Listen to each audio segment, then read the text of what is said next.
Soy Fernando Díaz Villanueva. Hoy es 15 de diciembre de 2017 y esto es La Contracrónica.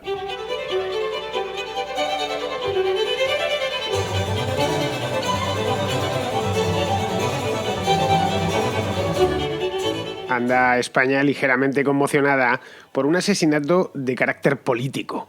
El asesinato de Víctor Laínez, un vecino de Zaragoza que encontró la muerte hace solo 2 días a causa de las heridas producidas por una paliza que presuntamente le había dado un ocupa llamado Rodrigo Lanza en la puerta de un bar. A altas horas de la madrugada, en Zaragoza, se encontraron en un bar. Al parecer el muerto, el difunto, Víctor Laínez, llevaba unos tirantes con la bandera de España y Rodrigo Lanza le apaleó con una barra de hierro. Eso es lo que sabemos hasta el momento de los hechos. Sabemos también que el presunto asesino, que Rodrigo Lanza, es muy conocido en los ambientes de la izquierda radical y que ya estuvo en prisión hace unos años tras dejar tetrapléjico a un guardia urbano de Barcelona durante algo parecido al desalojo de una casa ocupada hace ya un montón de tiempo. Estoy hablando del año 2006, y eso luego se convirtió, esta historia, esto pasó el 4 de febrero de 2006, esta historia se convirtió en un documental en el que participó de manera muy entusiasta el propio Rodrigo Lanza, un documental titulado La ciutat morta.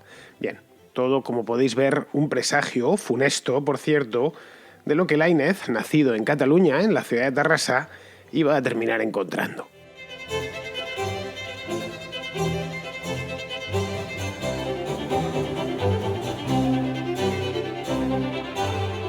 El 4 de febrero de 2006, hace un montón de tiempo, es decir, estamos hablando de más de 11 años ya, un vecino de la calle Sant Pere Més Baix, que está en el mismo centro de Barcelona, está en el casco histórico, por la zona del Borne, para que nos hagamos una idea, los que conozcáis la ciudad, no muy lejos del Palau de la Música, llamó a la Guardia Urbana, ya a altas horas de la noche, y pegó una llamada telefónica a la Policía Municipal de Barcelona, quejándose del ruido que armaban unos ocupas de una casa cercana, donde se estaba celebrando una fiesta. Se entiende que una fiesta por todo lo alto y muy ruidosa. La casa en cuestión, que no era una casa cualquiera, sino un palacete urbano ya abandonado, el Palau Alós, hoy por lo visto está ya rehabilitado, estaba en aquel momento muy desvencijado, pues si buscáis fotografías lo encontraréis, estaba que se caía y había sido ocupado unos años antes, y en ese momento se encontraba precintado por la propia Guardia Urbana. Bien, llevaba ocupado, según he podido leer por ahí, desde el año 2000, y tenía ocupaciones puntuales, entraban, a veces organizaban fiestas, como fue aquel día 4 de febrero de 2006, luego se iban, volvían a entrar, etc. Y todo a pesar de que los vecinos se quejaban amargamente, sin que la policía hiciese nada, y del hecho en sí de que el inmueble no era de su propiedad y por lo tanto no podían estar allí, es decir, lo estaban ocupando de manera ilegal. Este tipo de cosas a veces en España parece mentira, pero hay que recordarlas. La ocupación, es decir, apropiarte de algo que no es tuyo, es ilegal. La ocupación de una vivienda es lo mismo que el robo de una vivienda. Podemos vestirlo y disfrazarlo de lo que queramos, podemos hacer gramática parda con ello, podemos empezar a buscarle 100 pies al gato, pero no deja de ser lo que es un robo.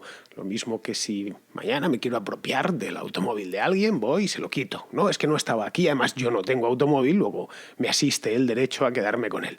Pero bueno, el programa de hoy no va sobre el tema de la ocupación, pero es bueno recordarlo porque hay cierta tolerancia con este tipo de delito, muchísima de un tiempo a esta parte, y al final de aquí no se derivan más que problemas uno tras otro. Lo hemos visto en Barcelona y lo hemos visto también en ciudades como Madrid, la propia Zaragoza.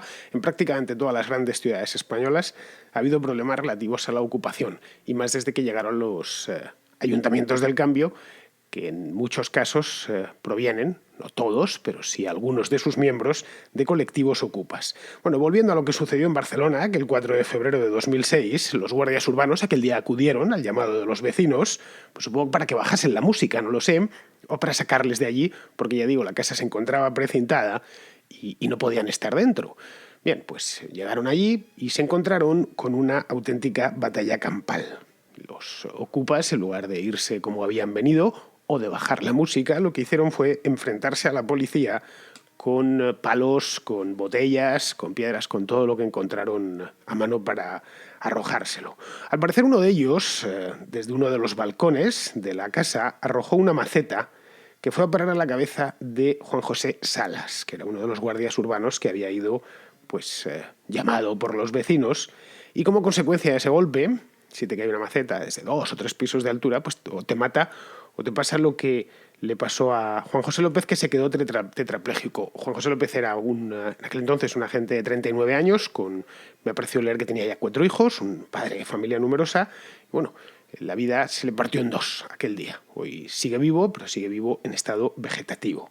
Muy bien, la policía procedió a las detenciones pertinentes, entre ellas la de Rodrigo Lanza, que al parecer fue el responsable de haber lanzado esa maceta. Rodrigo Lanza entonces era un chico joven de 21 años, de nacionalidad chilena, que vivía en Barcelona sin oficio conocido porque tenía, no sé exactamente cómo, si por padre o por madre o algo así, o gozaba de un pasaporte chileno, de un pasaporte italiano, perdón, y los italianos pueden vivir en España sin oficio conocido, igual que los españoles podemos vivir en Italia sin oficio conocido.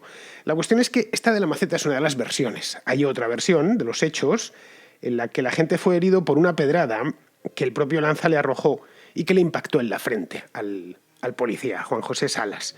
Eso le hizo caer sobre el suelo y golpearse la cabeza, cayendo inconsciente, golpearse la cabeza sobre el suelo, lo que le produjo esa lesión que le tiene en una silla de ruedas desde hace 11 años. Bien, esto es lo que sucedió una vez ya en el suelo. Al parecer Lanza y sus amigos se dedicaron a patearle la cara.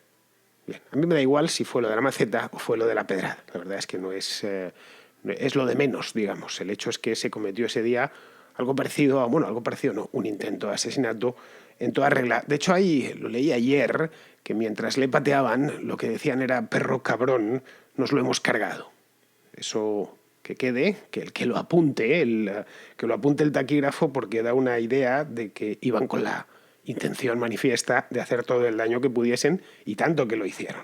Bueno, el hecho es que, como ya os digo, que fuese una piedra o una maceta, es lo mismo. El hecho es que Rodrigo Lanza y otros 7 jóvenes que estaban ocupas, entiendo, que estaban allí ese día y que se enfrentaron a la policía, fueron arrestados, fueron juzgados y declarados culpables a diferentes penas de cárcel. Al que más le cayó fue al propio Lanza, a quien le acusaron, y al parecer demostraron que él había sido el responsable de las lesiones de Juan José Salas. Bien, una de las condenadas era una chica llamada Patricia Eras, que se suicidó durante un permiso penitenciario. Ella también la condenaron a penas de cárcel, y en el año 2011 se suicidó clamando por su inocencia. Decía que no tenía nada que ver, que simplemente se había encontrado con ese grupo en el Hospital de Mar, en Barcelona, y que los policías la habían mezclado con el resto y le habían acusado. Y se encontraba en la cárcel, esta mujer, al parecer muy deprimida, y aprovechó un permiso para suicidarse. Bien, este suceso cayó en el olvido, como todas las cosas en el mundo caen en el olvido, hasta que en el año 2013, es decir, hace relativamente poco tiempo, 2 habituales de la escena radical independentista de Barcelona, 2 tipos llamados Chapo Ortega y Xavier Artigas, presentaron en Sociedad un documental titulado La ciutat morta, algo así como La ciudad muerta, que estaba centrado en torno a Patricia Eras, en torno a esta condenada que se suicidó durante el permiso, y con los sucesos del 4F, del 4 de febrero, como trasfondo de toda la historia. Este documental se presentó en el verano de 2013. El documental no tuvo mucho público, o mejor dicho, fue un éxito de crítica, pero no de público, lo cual tiene cierta lógica. Era un tema político, y los documentales políticos no interesan tanto como los de otras temáticas, y además narraba los hechos de algo ocurrido hacía ya muchos años. Para el año 2013, habían pasado 7 años de aquello. Si lo vemos ahora han pasado 11, y entonces, ahora, de hecho, este documental ha recobrado mucha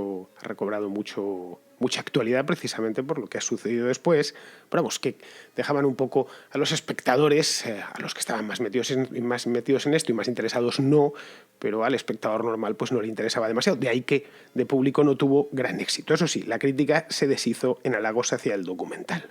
Le llovieron los premios, entre ellos el del Festival de Málaga, que le galardonó como la mejor producción documental del año 2014, y a partir de ahí pues hizo ya un recorrido por televisiones, un documental, por cierto, licenciado en Creative Commons, es decir, ni siquiera le pusieron copyright. Ellos querían, tanto Ortega como Artigas querían demostrar que comulgan con sus propios principios, y a partir de ahí pues empezaron a distribuirlo, a ver qué televisiones lo daban. Lo dieron algunas, la mayor parte de ellas eran minoritarias, como el Canal 33 de Madrid, uno de los lugares donde estuvo alojada la tuerca de Pablo Iglesias durante un par de años, y las grandes, pues evidentemente no dieron un documental en el que se acusaba directamente a jueces, a policías. Básicamente yo creo que por evitarse problemas y porque lo mismo no les interesaba a sus jefes de programación el documental. El hecho es que una de las grandes cadenas españolas, TV3, la cadena autonómica de Cataluña, sí lo dio. Lo dio lo exhibió, lo pasó por televisión, por mediación de los diputados de la CUP, que son, como todos sabemos, o que tienen grandes simpatías por el colectivo Ocupa, por el movimiento Ocupa. De hecho, algunos de estos diputados lo han sido en el pasado y no sé si lo siguen siendo, pero vamos, siempre que pueden, hablan a favor de los ocupas, como hemos tenido ocasión de ver, no ya hace 5 años, sino hace solo 2, cuando ha habido los problemas que hubo, por ejemplo, esto fue hace año y medio, en el barrio de Gracia, en Barcelona, que habré hecho un programa aquí en la Contracrónica sobre este tema, como fueron diputados y diputadas de las CUP allá a protestar junto a los ocupas, ¿no? Bien, curiosamente, en TV3 sí tuvo muchísimo éxito de público. TV3 es una cadena que ve bastante gente, pero cierto es que todos los que la ven, o prácticamente todos, son nacionalistas, pero tiene un público cautivo muy grande. Tuvo una cuota, cuando se pasó una noche, del 20%, tener una cuota hoy en España del 20%, una cuota de pantalla, quiero decir, es poco menos que una heroicidad. En serio os lo digo, teniendo en cuenta la cantidad de cadenas, solo en la TDT que puede haber 32, 33 canales en abierto, luego quedarte con un 20% de esa tarta es complicado. Y eso traducido a números fueron más de 500.000 de espectadores. Una barbaridad. Bueno, en el 1.000.000 de espectadores concentrados, obviamente, en Cataluña, que es donde emite TV3. Aunque creo que también se la puede ver en Valencia y en Baleares, desde luego, pues yo la he visto, TV3 en Baleares. Bueno, la cosa es que en él participaban el propio Rodrigo Lanza, transmutado, eso sí, ya convertido. Esas fotos que hemos estado viendo a lo largo de los últimos 2 días, casi todas son con un fondo negro, casi todas son extraídas de ese documental, pues lo habían transmutado ya en un padre coraje, en una especie de héroe, más o menos, de esos sucesos en los que se denunciaban, bueno, que había habido unas injusticias, fabricación de pruebas por parte de la policía y demás. Y aparte de Lanza había otros miembros muy significados de la casta político-mediática del Procés, que en aquel entonces, en 2014, no eran muy conocidos, más allá de Cataluña, pero que hoy en día conocemos todos, después sobre todo de la crisis que acabamos de atravesar en el mes de octubre y noviembre, pues gente como Núria de Gispert, que era, cuando se hizo el documental, estoy hablando, era presidenta del Parlamento de Cataluña, hoy es muy famosa por otras razones, o la propia Mónica Terribas, que es... Esta mujer es periodista, es tremendamente célebre en Cataluña, más allá de Cataluña nadie la conoce, ahora sí, pues se ha hecho famosa en todo el país, y esta es una especie de factotum de la corporación audiovisual de la Generalidad, es decir, de Cataluña Radio, la TV3, lo que allí en Cataluña llaman la Corpo, que tiene un programa de radio por las mañanas con muchísima influencia. Bueno, pues estas dos aparecían, entre otros, aparecían en este documental. Bien, a raíz de la exhibición de este documental de Ciutat Morta, Rodrigo Lanza se convirtió en algo parecido, como ya os digo, a un héroe para la extrema izquierda de toda España y también para buena parte del independentismo catalán.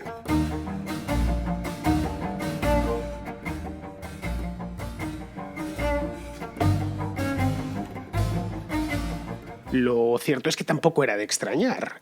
El actual teniente de alcalde del Ayuntamiento de Barcelona, de Podemos, de En Comú Podem, bueno, cuando se presentó a Colau se llamaba Guanyem Barcelona, creo recordar, la confluencia que habían montado allí se llamaba, o el partido que habían montado allí se llamaba así.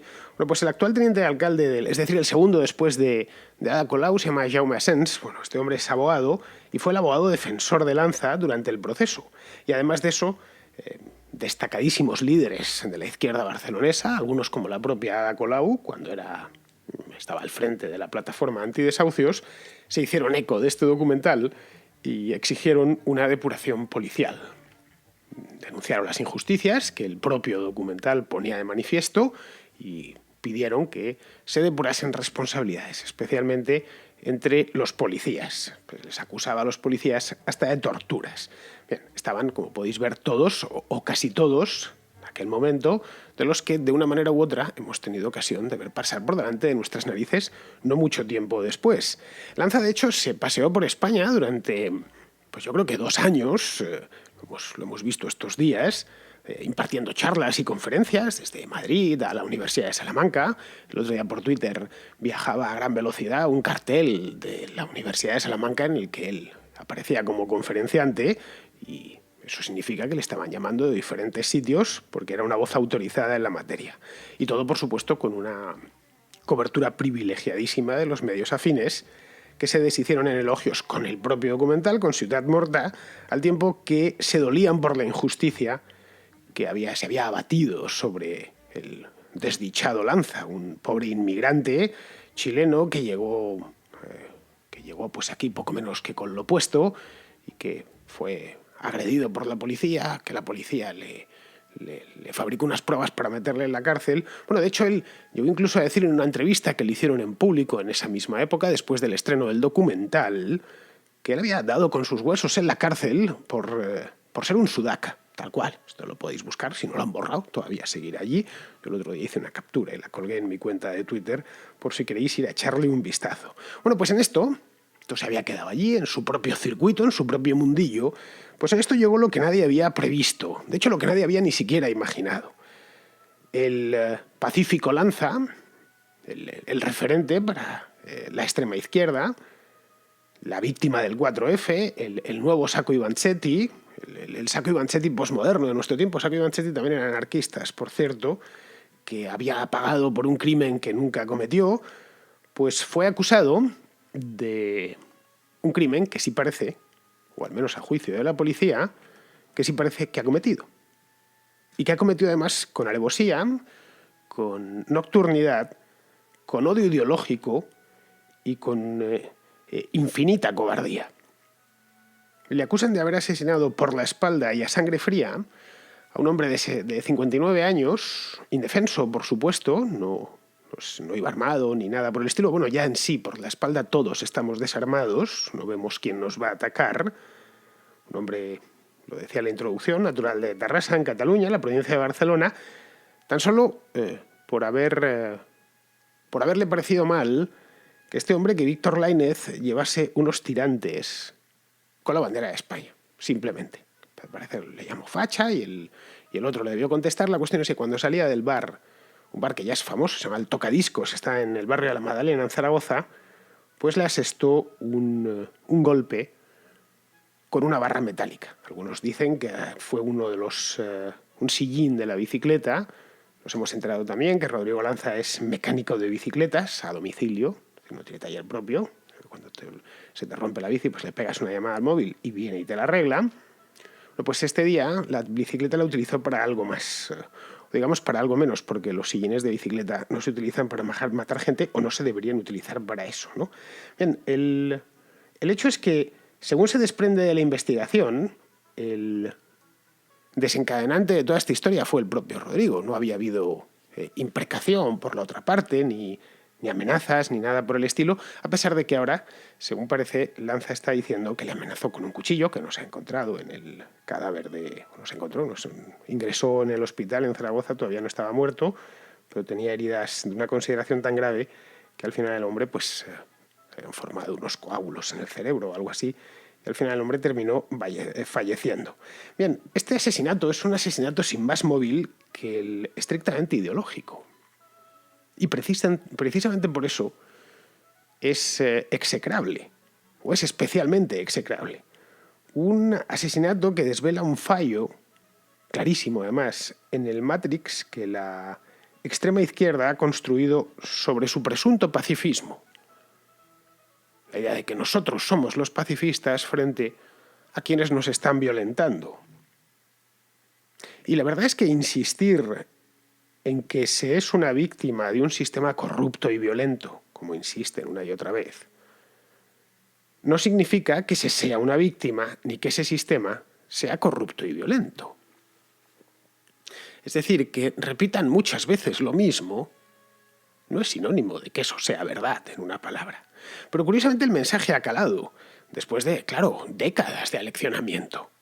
La idea está de que los antisistema o los llamados antisistema, pues sí, tal vez son agresivos, tal vez un poco violentos, pero bueno, son rebeldes con causa, pelean a solas, exponiendo su propio cuerpo, jugándose el tipo contra un monstruo cruel, inhumano, que personifican pues, en los más variados entes. Lo mismo es la caja de ahorros que los bancos, que el Estado, que la policía, que quien sea. La cuestión es que ellos son los únicos que presentan batalla frente a ese monstruo y, por lo tanto, algo de violencia, pues hay que, no vamos a decir perdonársela, pero sí hacer la vista gorda.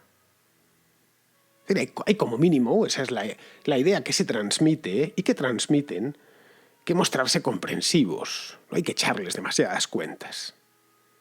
Pues bien, de esa benevolencia impuesta a golpe de titular, fabricada retorciendo la realidad hasta el extremo, se han beneficiado individuos como Rodrigo Lanza. Y no será porque no se ha advertido veces. Lo cierto es que no hay ninguna diferencia, por más que veces que se diga, es que es la verdad, no hay ninguna diferencia entre un fascista violento y un antifascista violento. Son exactamente lo mismo. Son hermanos de camada.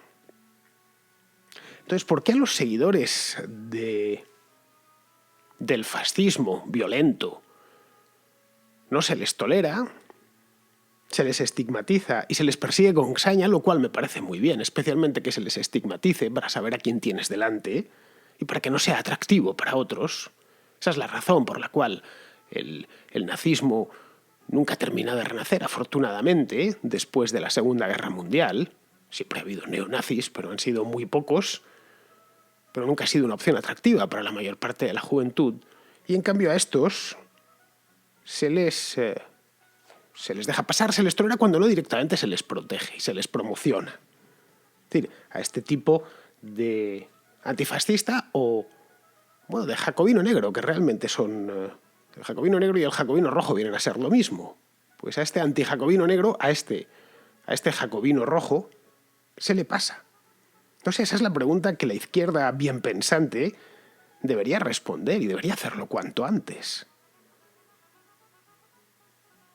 Los extremismos políticos traen siempre consigo un reguero catastrófico de enfrentamiento civil. Esta es la verdad, llevamos un siglo y pico viéndolo. No somos nuevos, sabemos sus consecuencias, de trifulcas callejeras y de muertos. Sí, de muertos como Víctor Lainez, que es algo así ya como el muerto de Ciutat Morta, donde no aparecía ningún muerto más que Patricia Eras, que se había suicidado. Curiosamente, este muerto de la Ciutat Morta ha caído muy lejos de Barcelona, ha caído en Zaragoza. No ha caído en esa Barcelona menguante y decrépita, decadente que pintaban en el documental. Por eso no es casual que Lainez sea catalán o fuese catalán de nacimiento, desde luego, y que Rodrigo Lanza fuese catalán de adopción durante unos años de su vida. Es decir, que al final vemos que todo está del revés por esa zona de España. Se ha vuelto todo ligeramente loco. Es decir, no se puede fabricar tanto odio sin que sus frutos se hagan ver de una manera u otra. No se puede, como decía Vázquez de Mella, que era un autor tradicionalista español que hoy no lee nadie, aunque esta máxima seguro que la conoceréis, no se puede elevar tronos a las premisas y cadalsos a las consecuencias.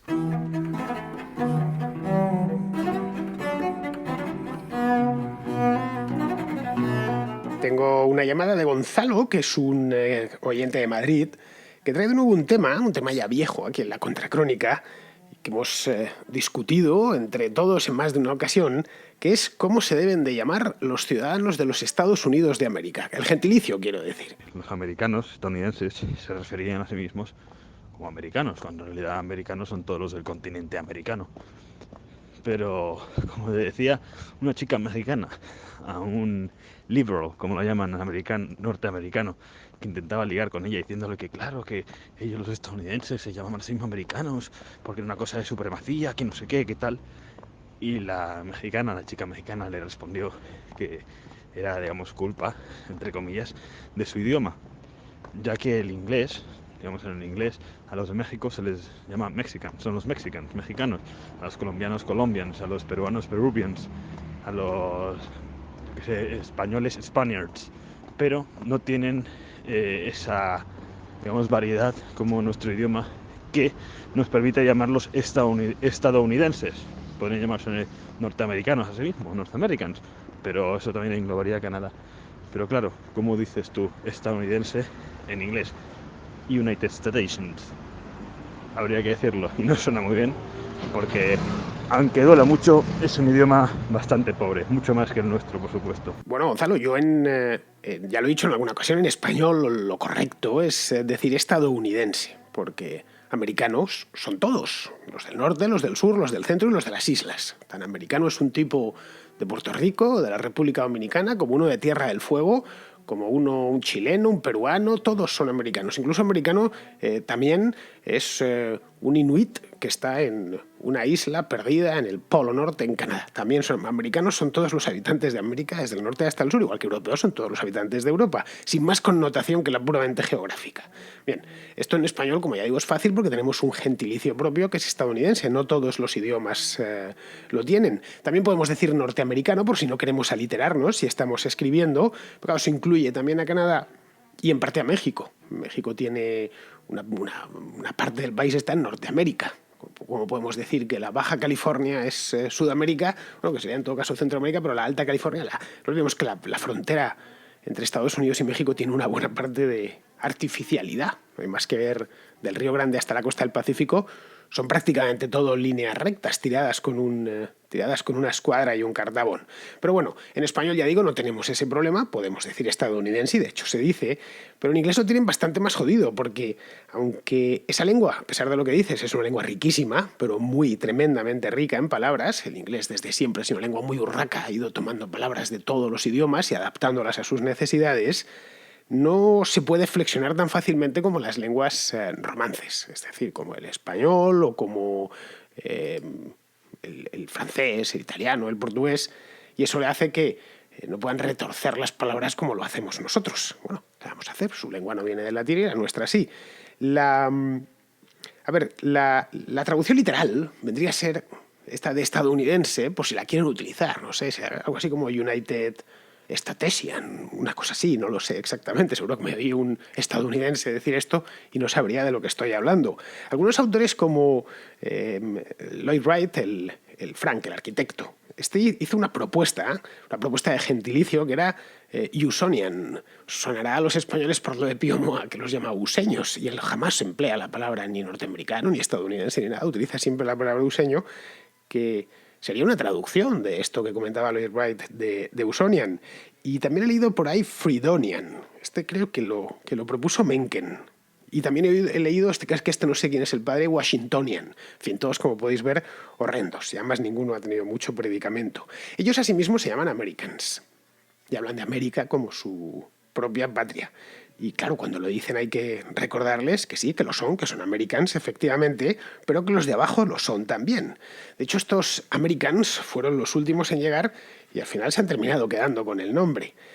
Otra es que podrían hacerlo perfectamente la palabra que les inventamos los hispanos. Me refiero a gringo, que es una voz castellana muy antigua, que ya se empleaba en el siglo XVIII para referirse a todo aquel que no hablaba español. Lo podéis ver en diccionarios antiguos, se utilizaba la palabra gringo, dicen que proviene de griego, es decir, la persona que no... Antiguamente se decía, cuando no se entendía, cuando alguien hablaba, este tipo habla griego, está hablando... La palabra guiri, que utilizamos en España para los extranjeros de cualquier país que hablan una lengua rara, pues y extrapolado también a los turistas, creo que viene del mismo lado, aunque guiri creo que su origen es guirigay. Pero bueno, guirigay, griego, gringo, ¿veis? La etimología es muy parecida en todos los casos, pues se la podían quedar. Esto pasó después de nacer en España, pasó a América y ahí es como los mexicanos empezaron a llamarles, a los colonos anglos que se desparramaron durante el siglo XIX por todo el norte del virreinato de Nueva España. Otra posibilidad es yanqui. Yanqui se utiliza mucho en España para referirse a los estadounidenses, porque eso sienta mal a los del sur.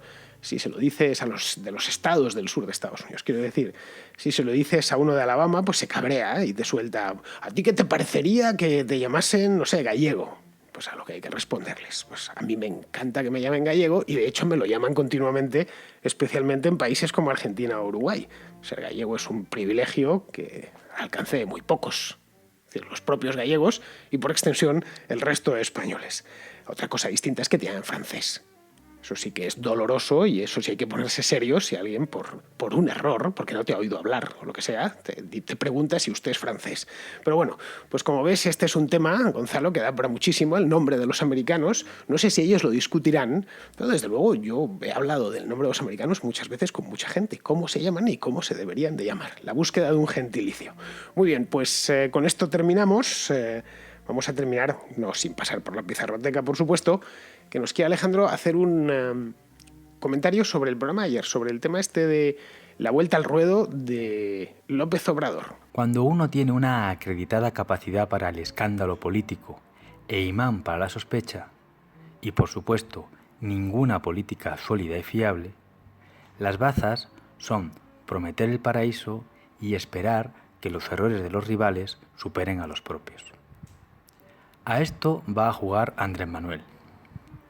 Las promesas de Maná ya están hechas. En la oposición los escándalos tienen menos eco y sus rivales son todo facilidades. Está claro que él es una mala opción. Esperemos que en México no le tengan por la menos mala. Un cordial saludo de Pizarro. Pues muy bien, muchísimas gracias, Alejandro. Mañana ya sabes que mañana tienes fiesta, porque sábado y domingo, hasta el lunes, no tienes que volver, pues sábado y domingo toca, este sábado concretamente toca Contraplano, os lo digo, pues lo he ido a mirar antes de ponerme con el programa. Pues Contraplano y el domingo Contrarréplica, que llevamos un retraso de 1000 demonios porque la semana pasada ya sabéis que estuve enfermo y la anterior anduve por ahí, de pingo. Entonces tengo un montón de mensajes atrasados, películas y mensajes normales. Así que van a venir cargaditos este fin de semana, tanto el Contraplano de mañana, que hace ya un montón de tiempo que no lo hacemos, como la Contrarréplica de pasado mañana. Así que, señoritas, caballeros, hasta mañana.